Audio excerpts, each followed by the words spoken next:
digital radio, on the app, on your smartphone, on X, YouTube, and Facebook. The Sportscast. Expect the unexpected.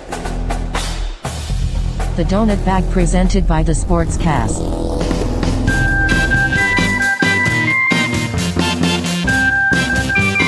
The Donut Bag, hosted by Joey Bag of Donuts. And here's your host, Joey Bag of Donuts.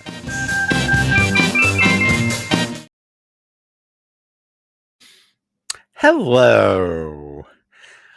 I want to start this by saying that the Steelers probably lost, and it's probably my fault. Well, the Steelers did lose, but it was probably my fault. The reason why it's my fault was because last week for the Bengals game, I wore that ridiculous Bumblebee uniform to get them, make sure that they won, and they won. This week, I wore an away uniform. I hope Sophie comes down here. An away uniform because, hey, it's an away game. So I take responsibility for the Steelers' loss. It's my fault. Maybe the team has something to do with it, but mostly my fault. So I'll start off by saying I apologize for the loss. But I wanted to do this. Welcome to the Donut Bag Podcast, part of the Sportscast Network. If you want to join in the conversation, and please do, let's just vent. Let's just get it all out of our system. And that's why I'm doing this. I am doing this to get everything out of my system and just never speak of this game again. Maybe never speak of this team again. I don't know. But I you know what? If there was one word to describe me right now, I'm not mad. I'm not disappointed. I'm exhausted. This game was exhausting. Like in the middle of the third quarter, I was and into the fourth quarter, I was just like, just get this over with. This sucks. The Steelers are what they are. And what they are is a 50-50 team. You don't know what you're going to get. They're two-face. They're basically two-face. 1 minute they're awesome, another minute they're horrible. One game they're great, one game they're horrible. Maybe the offense is good, maybe the offense is bad. Maybe the defense is good, maybe the defense is bad. I don't even know what happened. When you give up 31 points, I would say the defense was bad.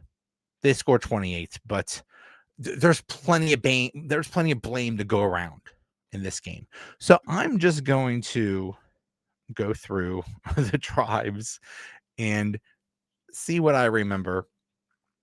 Again, if you want to join in on the conversation, you go on YouTube. Also, I'm pretty sure you could reply on Twitter also. But yeah, please join in. Let's vent. The Bears get the ball to start the game. 3 and out. Yay. Let's talk about before the game. The Bears were 7-3 and the Steelers were 6-4. And the talk before the game was, well, the Bears really didn't beat anybody good. Also, the big talk was, is Aaron Rodgers going to play? Aaron Rodgers loves to play the Bears. He says he owns the Bears. Man, but he had the broken wrist problem on his non-throwing hand. I'm kicking myself because I knew and they knew way before today whether Aaron Rodgers was going to play. I think Broderick Jones let the cat out of the bag a couple days ago. He basically said, yeah, we've been playing with Mason the whole time. So we've been practicing with Mason all week. So that was a good indication that Mason was going to play. So this was, and I believe Tomlin made the official decision yesterday or something like that. But so, and you know what? I was happy with that. I would have preferred going into the game with a fully healthy Mason Rudolph because I thought that he would excel in this offense. Whoops. Boy, was I wrong. But anyway, so the Bears start the game with a 3-and-out. Great start for the defense. The other talk before the game was, ooh, Caleb Williams, he's really improved. He doesn't run around as much anymore, and he doesn't make stupid mistakes anymore. Well, that was partially true today. So the Steelers get the ball on the 30, and Kenny Gainwell runs for 9 yards. Another narrative going into the game was the Bears were down, I believe, 6 starters on defense or something like that, including like all of their linebackers. like they had nobody that they had, people off the streets. I think they used those guys in that Bears SNL skit. That Bears, I think they used those guys as linebackers today. I mean, they had nobody. So they figured, okay, well, we could just run it down their throats. That sort of happened. So first play, 9 yards. Second play, Mason Rudolph deep pass left intended for DK Metcalf, intercepted. It was a nice interception at the Chicago 44. Oh crap. Here we go. The Bears were known as a team that got a lot of turnovers, just like the Steelers. So, hey, that was just a great play in their end. Crappy play by Mason. Really, he was really bad with the deep ball today. So, and the Bears promptly score a touchdown, 8 plays, 56 yards, 4 minutes, 7 seconds. It was a 5-yard touchdown pass from Caleb Williams to DJ Moore. So they took advantage of the turnover, and that was the story all day. They took advantage of turnovers. So it is 7-0 Chicago. Steelers respond with their own touchdown drive, and this was a 13-play, 95-yard drive. This was a where the Bears kicked it off, and Kenny Gainwell muffed the kickoff, and and ends up on the 5-yard line. You think, oh great, here we go. This is just a house of horrors. This is just going to be one of those games. The Steelers are 1-13 in Chicago. What shocks me about, and I don't know why, like what is special about Chicago? I know they can't win in Philadelphia, but like what's special about Chicago? I don't know. What shocks me is that in the almost 100-year history of these two teams, I mean, the Steelers have been around since 1933, and I think Bears were like one of the first teams. How have they only played each other 14 times in Chicago? I'd like to know what the record is. How many times Chicago has come in Pittsburgh? It hasn't been often. Why are these teams never playing? I know they're in different conferences, but I think at one time they were both NFL teams. So, and there weren't that many NFL franchises. So what the heck's going on here? I don't know. I don't know. That's weird. But anyway, great drive, 95 yards, 13 plays, 758, capped by a 6-yard touchdown run. DK Metcalf left in for 6 yards, touchdown. DK ran it. Okay. So there you go. So nothing significant. There was a 21-yard pass from Mason Rudolph to Ben Skoranek, who, by the way, had a very key play later in the game. So now it is 7-7. It's like, okay, so we stabilized. We gave up a touchdown, but we got things back in order. So that takes us into the second quarter. There was a very significant Steelers kick it off, and they take it to the Chris Boswell kicks it 64 yards from the Pittsburgh 35 to the Chicago 1. Duvernay ran it for 34 yards to the Chicago 35, but there was a penalty for offensive holding. Takes it back to I believe the Oh, okay. No, it took it back to the 20, and then there was a 10-yard penalty on Wright for holding. So it's so now we have they are on the Chicago 10, which was very significant. Caleb Williams goes back to pass, and for some reason runs into the end zone. And TJ Watt did a great play, strip sack, and Nick Herbig jumps on it. So Steelers touchdown.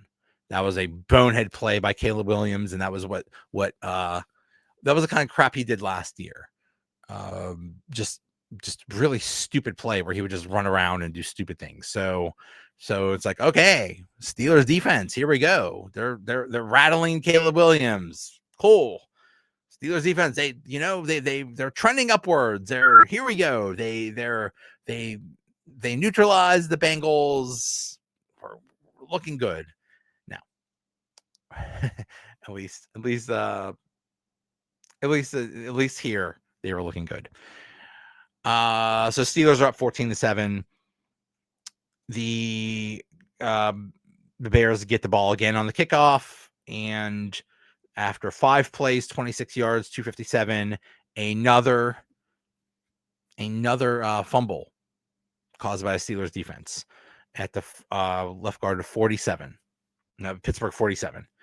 So recovered by Y.A. Black, who, by the way, just got engaged today, this week. So congratulations to him.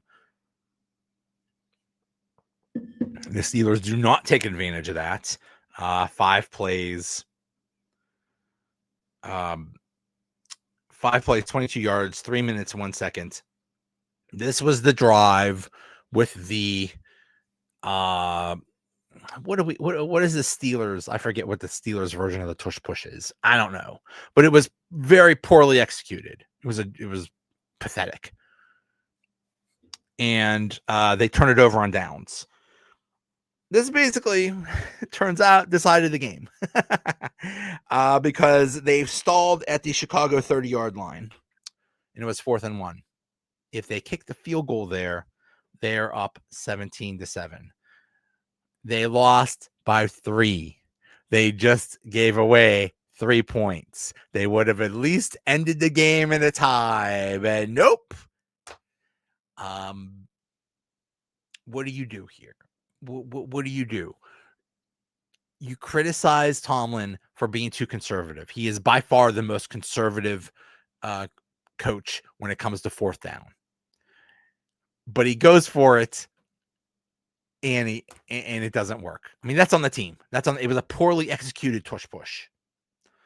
So that was just sad and pathetic. And it cost them points, and it cost them the game. The Bears promptly go down. Now, people consider a turnover on downs a turnover. I get it. I mean, heck, turnover is right in the name. Bears promptly go down the field, 11 plays, 70 yards, 4 minutes, 50 seconds, and score a touchdown to tie the game. There was a 12-yard pass to Loveland. And I'm not sure. Was this one of those where some of the Bears were just wide open? What are we doing? We're 11 games into the season, and the defense still has these screw ups. I don't know. The Steelers respond with a touchdown drive of their own. 7 plays, 80 yards.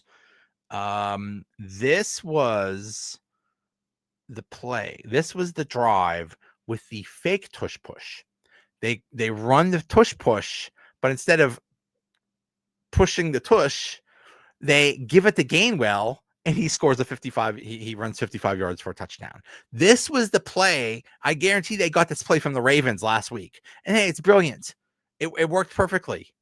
Just because you run, by the way, I absolutely hate the tush push. I think it's the stupidest thing ever. It's not football. It's some rugby BS.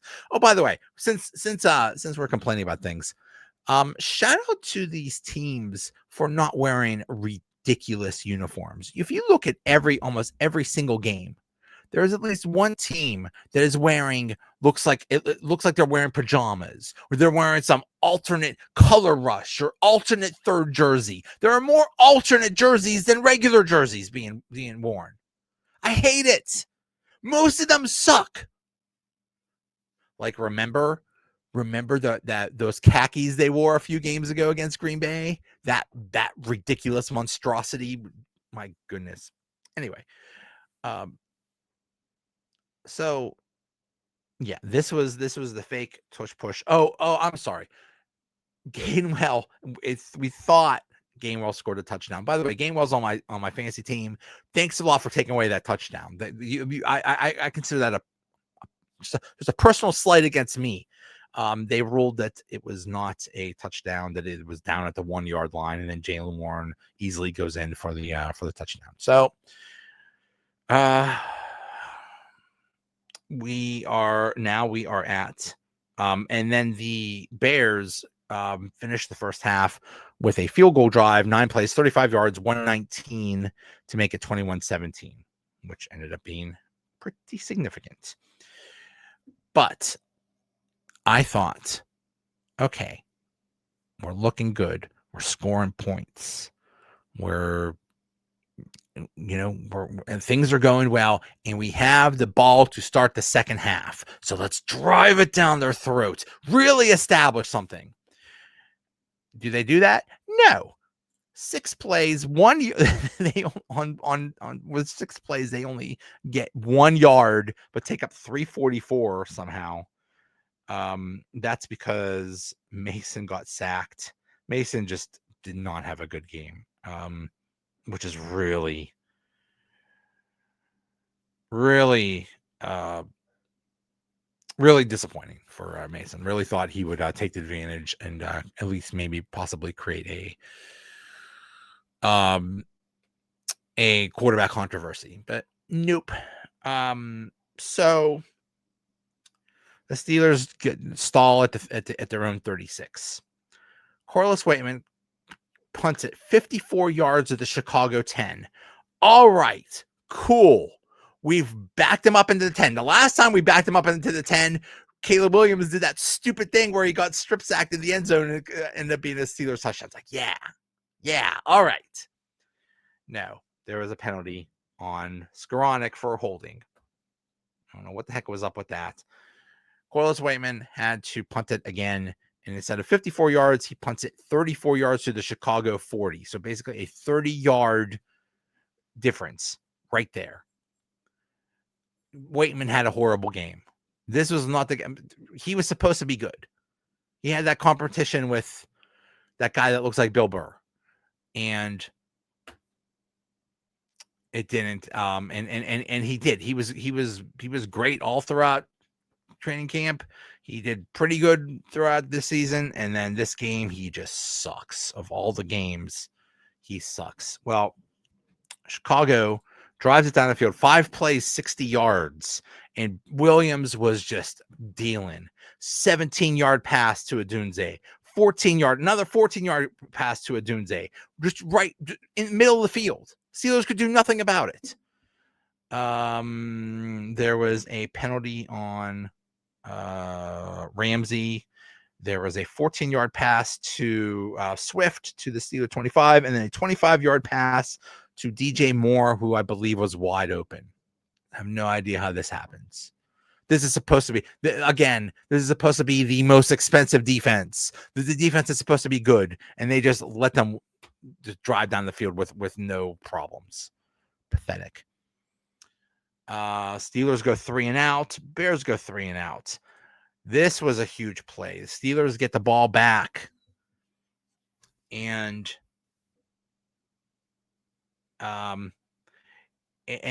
during this drive, there was a 4-yard run.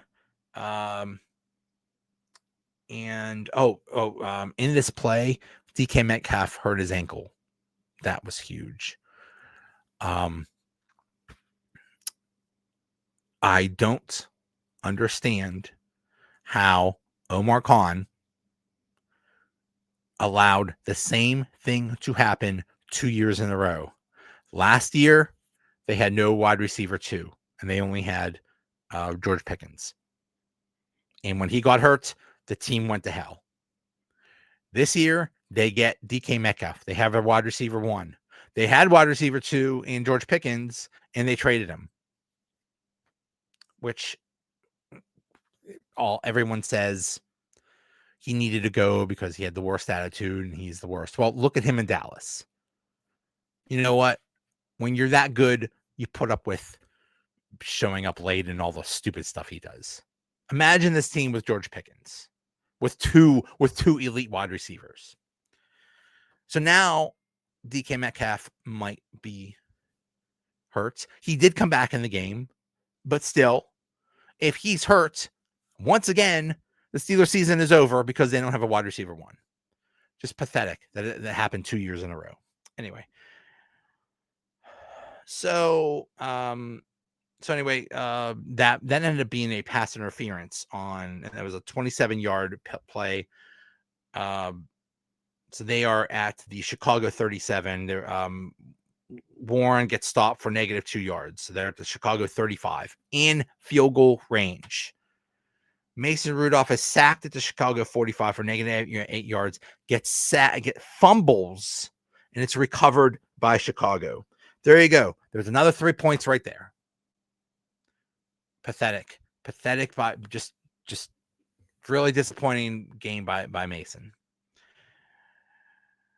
So it is still, so now it's 24-21 Bears. Beginning of fourth quarter, Bears score a touchdown, 9 plays, 54 yards, 438. There was a 2-yard touchdown run by Kyle Monongai. Again, he basically went in untouched. The Bears were good at running, and the Steelers apparently thought their big thing going into the season was we need to stop the run. Well, they don't. So it is now the Bears are up 31-21 with basically the beginning of the fourth quarter. Steelers take 17 plays, 73 yards, and take up 747 and score a touchdown of their own to make it 31-28. Yay. At this point, I was exhausted. At this point, I'm like, just end this damn game. This was a game where this is a drive where Gainwell ran in for a touchdown, but it was nullified by a holding penalty. And then they did eventually. This was Rudolph to Muth. So it is 31-28 with about 6.5 minutes left. Okay, we're down 3, middle of the fourth quarter. It's doable. Okay. Steelers defense really needed to do something there, and they did. They caused a 3-and-out. 3 plays, 8 yards, minute 50. So now there's 4:46 left, and the Steelers get the ball back. We're down 3. Okay. We could still win this or tie it. Something could happen. The Steelers take 6 plays, only move 12 yards, take up 244. So now there is 2 minutes and 1 second left. It is 4th and 9 on the Steelers' own 23. The Steelers have all their timeouts, and Mike Tomlin elects to punt it. You're up. You have 2 minutes and 1 second left. You're down 3 and you decide to punt. Yes, I know it's 4th and 9. Yes, I know it's you're on your own 23-yard line. To me, that's insanity. I'd rather lay the game on right there than this crap. No, they punt. They punt because they figure we have all of our timeouts. So we could stop them. We could get the ball back. He ended up being right, but still, what the heck? What I just, when he's aggressive, when he should be aggressive, he's not. When he shouldn't be aggressive, he is. It's so the Bears run 3 plays, make the Steelers use all their timeouts. Actually, no.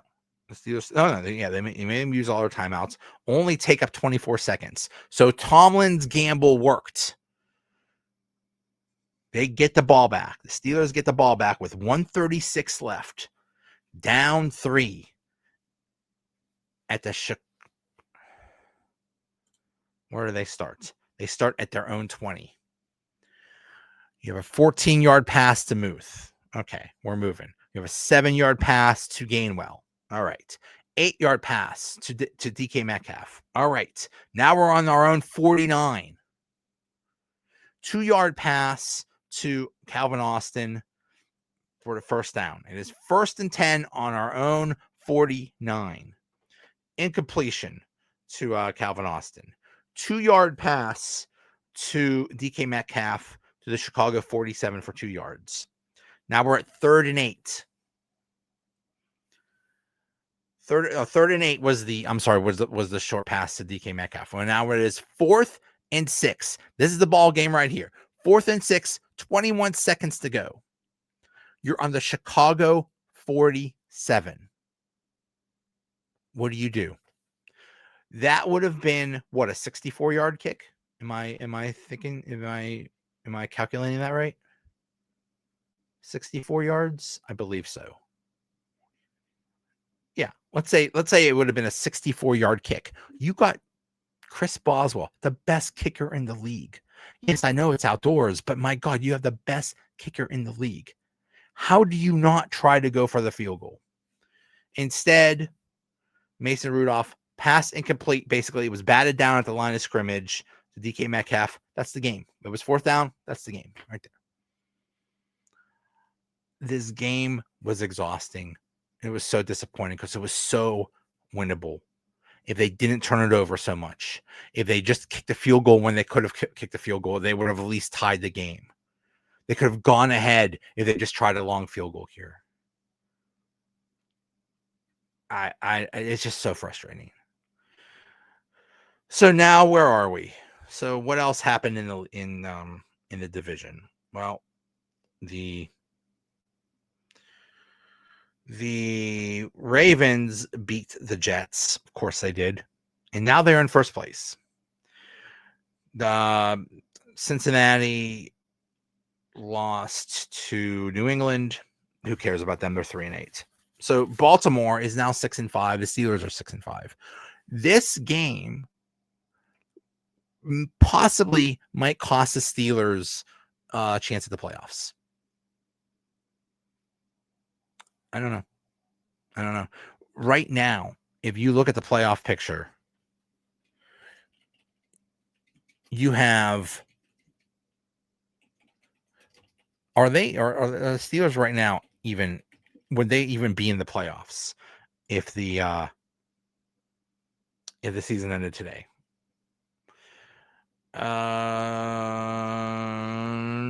No. They would be the 8th team. You have the Patriots are the number 1 seed, the Broncos are the number 2 seed, the Colts are the number 3 seed. Did the Chiefs win that game? I think they did. Yeah, I think they possibly no. The Bills are the 6th seed, the Chargers are the 5th seed.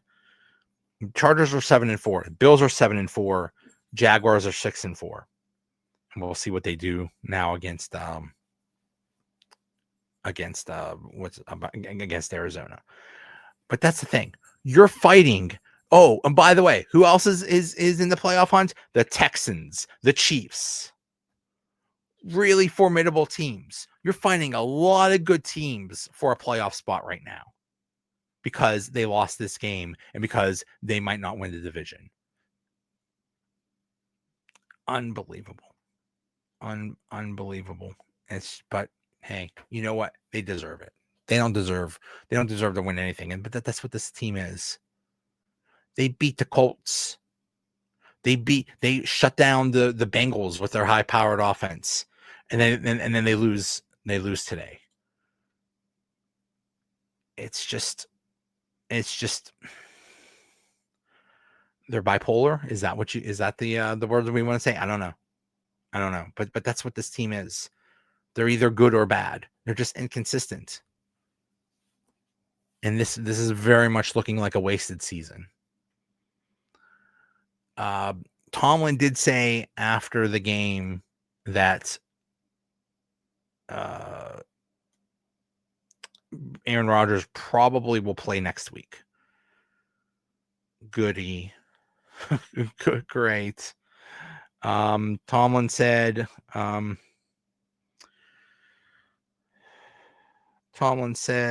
where is it? I anticipate him being ready for next week. It was a prudent decision to make. Certainly, it wasn't fluid week for him. It was a fluid week for Mason in terms of reps and so forth. I think it'll be in our rear view mirror as we move forward.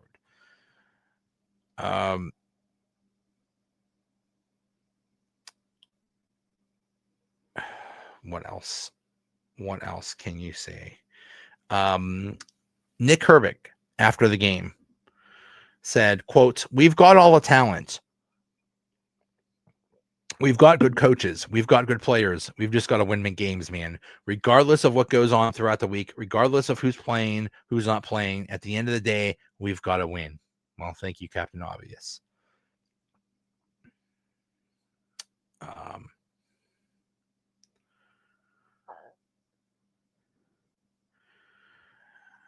I don't know what else to say. Oh no, is Shedeur Sanders doing well? Uh-oh. That would be funny.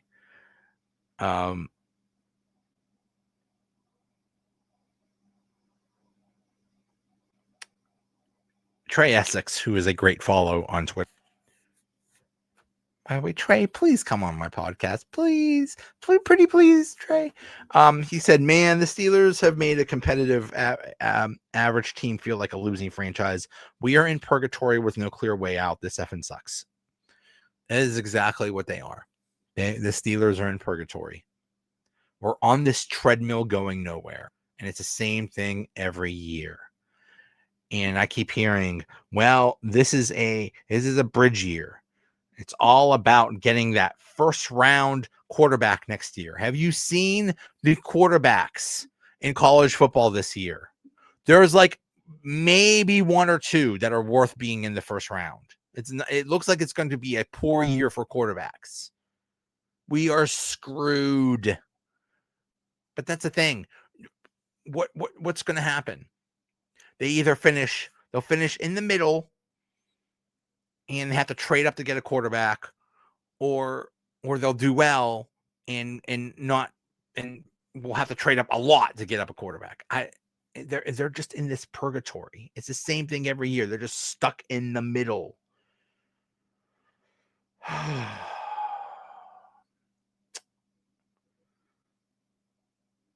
One thing about the Ravens, I'm sorry, they don't look that great. They don't. I mean, they beat the Jets and the Browns in the past couple weeks, and barely. They don't look that strong. I don't know. Maybe it's just not their year. Maybe the Steelers actually could beat them. I don't know.